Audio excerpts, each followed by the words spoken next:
Americans make up around 4% of the world's population, and yet they control over 25% of the world's wealth.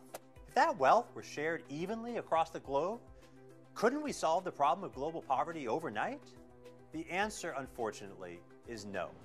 Sharing one's wealth with those who have less is admirable, and it often helps to relieve immediate suffering. But just sharing existing wealth will never be enough to lift billions of people out of poverty in a sustainable way. To understand why, we need to look at history. This chart shows how world GDP per capita has changed from the earliest recorded history until today. In other words, it's a shorthand way of seeing the wealth of the average human being over time. Now, there are two things we can learn from this chart. The first is that the extreme poverty we see today is not just a modern affliction.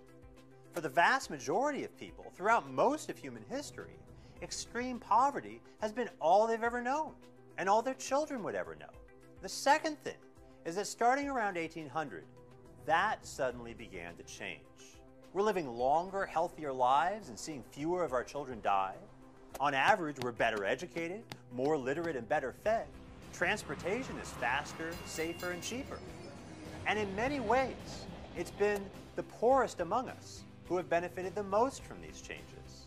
What's made life so remarkably better for the poor wasn't welfare or charity. No matter how you redistributed it, all the wealth in the world in 1800 wouldn't be anywhere near enough to give us the standard of living we enjoy in developed countries today. What happened was the creation of new wealth on an enormous scale. In other words, economic growth. That's why we're living better lives than our ancestors today. And that's why the number of people living in absolute poverty has plummeted, not just in the last 200 years, but in the last 20. In a way, economic growth has been history's most successful anti-poverty program. But not all countries have experienced this amazing level of growth, which is why many people are still trapped in poverty today. So if we really want to help the world's poor, fostering economic growth ought to be our first priority.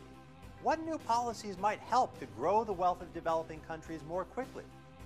And which existing policies are actually hindering that growth? Those are the questions we need to answer.